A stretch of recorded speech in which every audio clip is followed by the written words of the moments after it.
What's up, guys? Just another quick video here. I told you all I would update you on if I was glad I bought a Jeep over a side-by-side. I looked into getting a side-by-side. You guys know I ride dirt bikes. I looked into getting a side-by-side because I want somebody I could put my kids in and we can all kind of enjoy together. It's just not possible on motorcycles because they're just, you know, 5 and 2. Looked into getting some side-by-sides, came really close to buying some $25,000 side-by-sides. Ended up getting into the Jeeps. Found this Jeep. Got it for the grand price of $3,800. Now, what all have I done to it since then? I have put some money into this thing. Let's go over that. So, I had to put new controls in here to fix the heat. That was maybe 30 bucks. Rough country seat covers, those were 200 bucks. I did a little $20 cargo net in the back. I think that's it for inside the Jeep. Outside, you know, we'll start with the front end. It had a little bit of shakes and wobbles and stuff, and it took me a while to line all that out. Basically, I did a new wheel bearing. I did a new steering stabilizer. It had the wrong track bar on it. They had the stock track bar, which is not supposed to be used on a 4.5-inch lift as far as I'm aware. So I did the correct track bar, which, you know, has new bushings and everything in it. Let me see, I believe that's it for the front, and that took away, you know, all of my issues. I can take this Jeep down the road, you know, as long as I have 15-ish or more PSI in the tires. I can take this thing down the road 70. I get between 45 and 55 miles per hour. It'll get a little bit of vibration, but it's not any kind of death wobble or anything like that. And that surprises the hell out of me from what I've heard about these Jeeps. So, yeah, this front end was already done. Didn't have to do any of this. I did do these sway bar disconnects. So what have we put in here? Probably did that wheel bearing, which was probably 100 bucks. 50 bucks for that steering stabilizer, 100 bucks for the track bar, 100 bucks for these quick disconnects. I think that's all we've done. Oh yeah, I had to do a U-joint right there.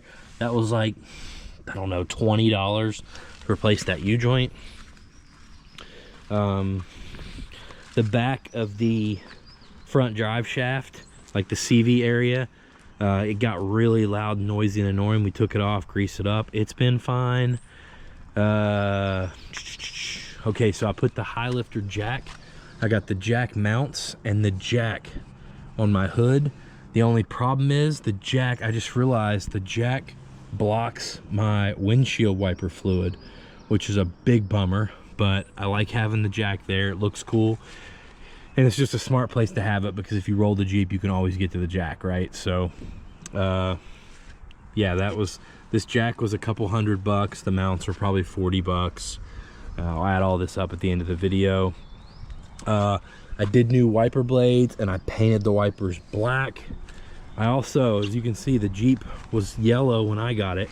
I couldn't do the yellow. I tried to do the yellow for a while, and maybe if it was a pretty fresh, pristine yellow, I could have done it, but it was a yellow that had been kind of painted over and like revamped at least once, and I couldn't do it, guys. I can do a lot of colors, but like the yellow and pink and purple and like Easter themed stuff, I couldn't really do. So I thought about bedlining it, but I had not sure about the bedline experience that I've got on that truck over there yet. So I decided that I'd try to vinyl wrap it. Well, I quickly realized that you can't vinyl wrap a vehicle that's beat up. This had spots where we had welded and fixed holes.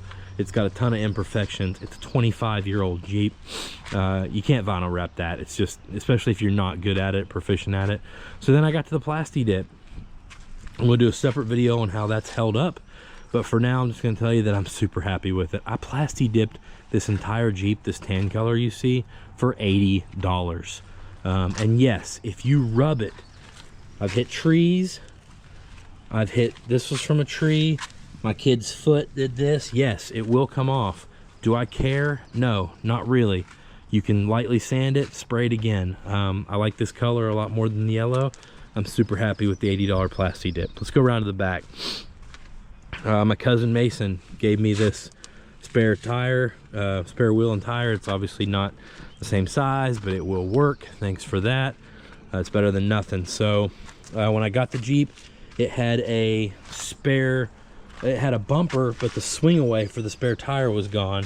So I had to get a bumper. I can't remember the brand of this bumper, but I did a video on it on the channel. It was like 250 bucks.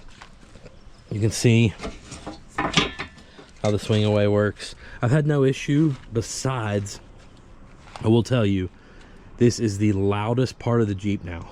So you can just, anytime you go over bumps, that's what you hear. It's this bumper rattling and moving. So something to keep in mind. That's about it, guys. Mason did some welding for me. We used the high lifter jack to bring these rock sliders. Were kind of saggy, and Mason pulled them up tight and welded them to the body. Since we were plastic dipping it, really didn't matter. That's all I've done to that Jeep, so I'll throw that grand total up on the screen. But I could not be happier. For the price that I was going to pay for a side-by-side, I'm going to be able to get, have this TJ and probably get a newer JK as well, which I'm going to talk about in another video, just because, probably going to end up with a 4-door JK at some point, because it's just kind of tough to get kids. Yes, you can put kids in the back of here, but getting back there to strap and unstrap car seats and stuff is very fun. There's just not a whole lot of room, which is kind of the only issue. Only other issue I have with this Jeep is if you do have kids in the back, there's nowhere to store anything. So I don't have a roof rack, and I'm having trouble finding the roof racks that don't have the bars. I don't want the bars that come all the way up here. I want like some kind of lower profile setup, and I've seen people make their own, but I haven't seen that kit. So maybe if you're watching this, you can link one for me. But yeah, I've got a hitch hauler that I can put some luggage on. I haven't tried it yet. That's probably gonna be my best bet for now. But you put 2 people and 2 kids, or 4 people in these, there's just not a lot of room to take much with you. So keep that in mind. But yeah, overall, I love this Jeep. I will probably never sell it. So that's an update on where we are with the Jeep, the build, and the total cost for a lot of fun for a family of 4 right now. Thanks for watching. See you in the next one.